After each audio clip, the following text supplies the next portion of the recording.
Hi, good morning. Today we're going to talk more about Siennas.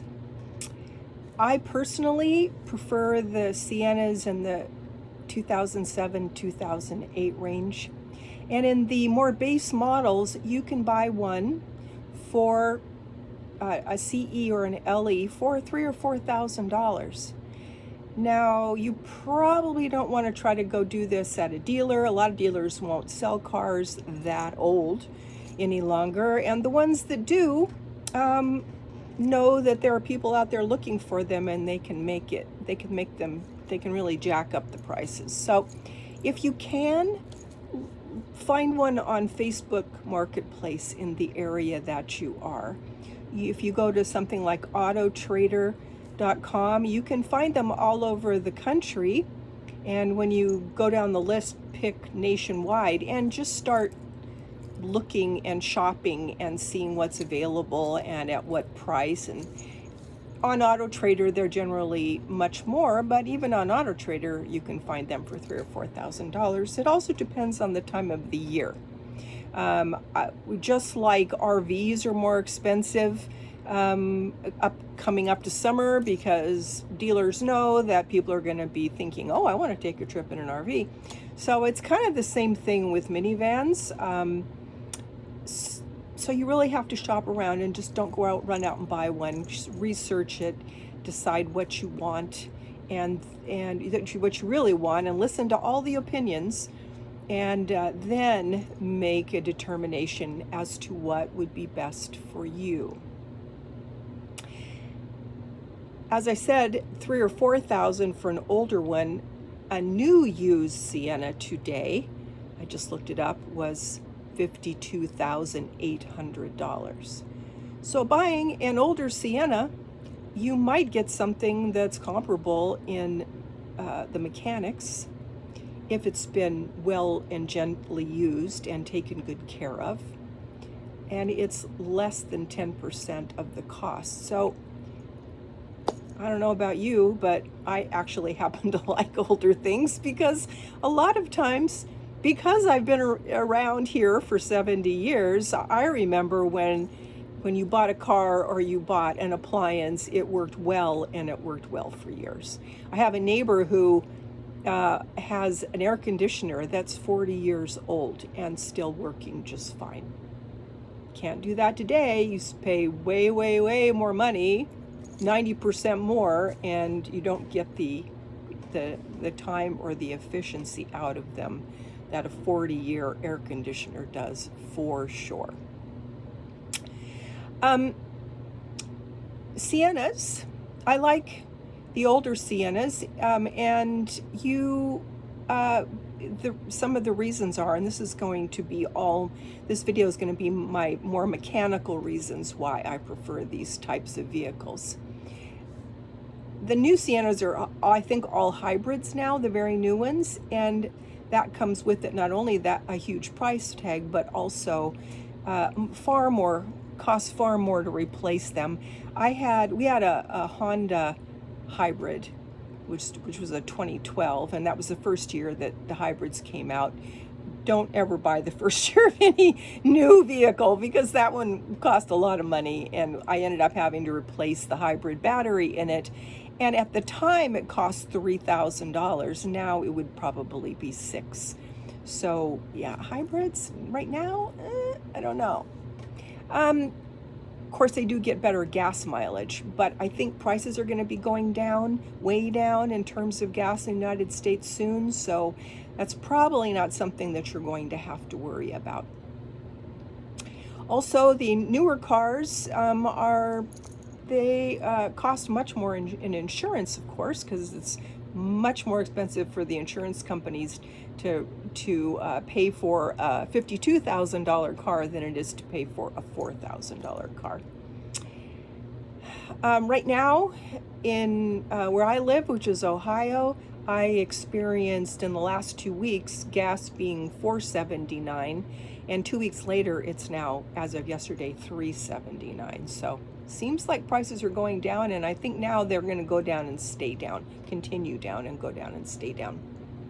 I first kind of caught on to the whole Sienna thing a few years ago. I was on YouTube and I was watching a mechanic whose name is Scotty Kilmer. And Scotty's 3 years older than me. You could say he's been a mechanic for his entire life. His grandfather was a mechanic and taught Scotty. His dad was, I'm sure, a mechanic, and his dad owned a gas station. So Scotty's whole life has been about cars, and he understands the newer cars, but he also has that opinion that most of them aren't worth buying. So check him out. He's a great resource. And Scotty also says, don't buy from a dealer, buy from a personal sale. Of course, that begs that you need to have that cash so you can get a good deal. And if you go to a dealer, don't tell them, try to pay cash, and if you can, don't tell them that you're paying cash until you've gotten all the concessions out of them that you think you're going to. And then when they get to the point of saying, okay, and how would you like to finance this? Just say, oh, I'm paying cash. And they'll go, ugh, because they don't make money on the sale of the car half as much as they make money on the financing. So remember that and try to buy a car for cash. These are some of the years of Toyotas that I would avoid in terms of the minivans. And this is partially according to Scotty, although he includes the 2006 Toyota as one of the best. And I thought that was a great idea, but the problem with the up to 2006, there were several years where they were using a 3.3 liter engine, interference engine. And what that means in a Toyota, basically, the bad news is that as long as that timing belt doesn't break, you're good. If the timing belt breaks, and it may not, but it could, and so that's why mechanics will tell you to change it every 100,000 miles. If that timing belt breaks and you don't know it's going to break and you're on the freeway, boom, your whole engine is gone. So that's not good. And if you change the timing belt, it costs about $1,000. And you probably change the water pump and that kind of stuff. So do your research, do your due diligence. This is super important, especially if you're like me and you're on a budget. I can't afford to have cars breaking down in a big way. It just is not in the budget, shall we say. I would avoid the interference engine because of what I just said. I like the 2007 and up. I think to this day they still now use a timing chain. So those are supposed to last for the life of the car, which should be at least 300,000 miles. And if you take good care of it, you might even get 400,000 miles out of it quite easily. I mean, Scotty says that that's possible, so I believe him.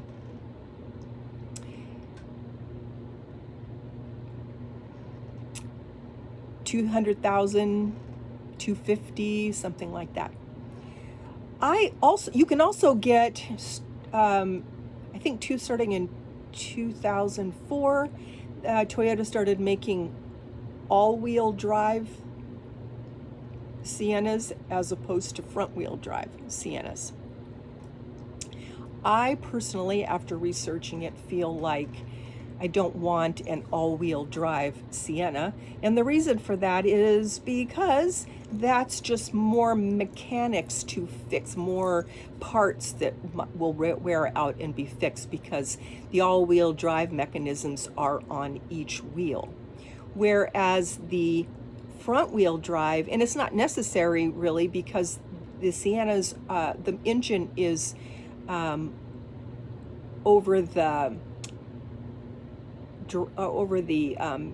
drive wheels, and so the engine is heavy. It keeps the front stable, and if you live in a place that snows, buy all-terrain tires, and that will make up the difference between having the all-wheel drive and the front-wheel drive, and that's would be my preference. And I do live in a place that snows, and I've had several Toyotas, and they do wonderfully in the snow, regardless of whether I have had a Yaris, I have a Toyota Corolla, and they do great in the snow. So that's really not a problem, and especially with the minivans because they're so much heavier.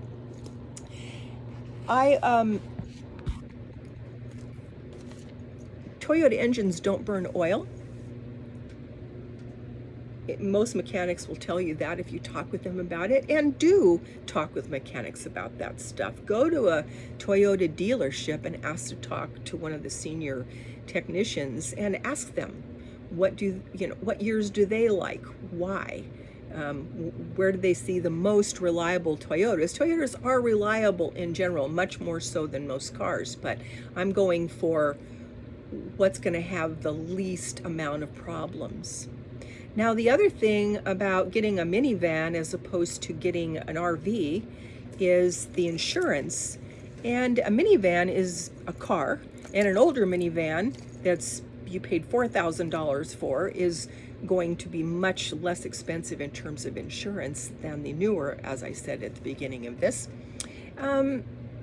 And also, they're far more practical should one ever break down, or you have a flat tire or anything like that. If you have to call a tow truck, a regular tow truck can haul your minivan, whereas anything larger than that is going to be towed by a special truck, which means it costs more. Get AAA.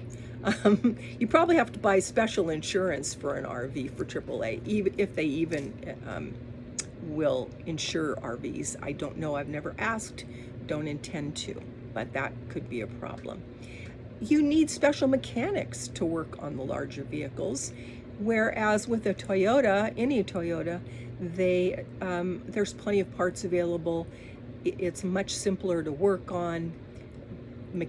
Most all mechanics know how to work on Toyotas. Some of them will or won't, but most do because they're easier to work on. So in closing, what I want to do is I want to give you several sites that are concerned with minivans, just so you have a place to go and start. And I don't know these people other than just finding them on YouTube and looking at their videos.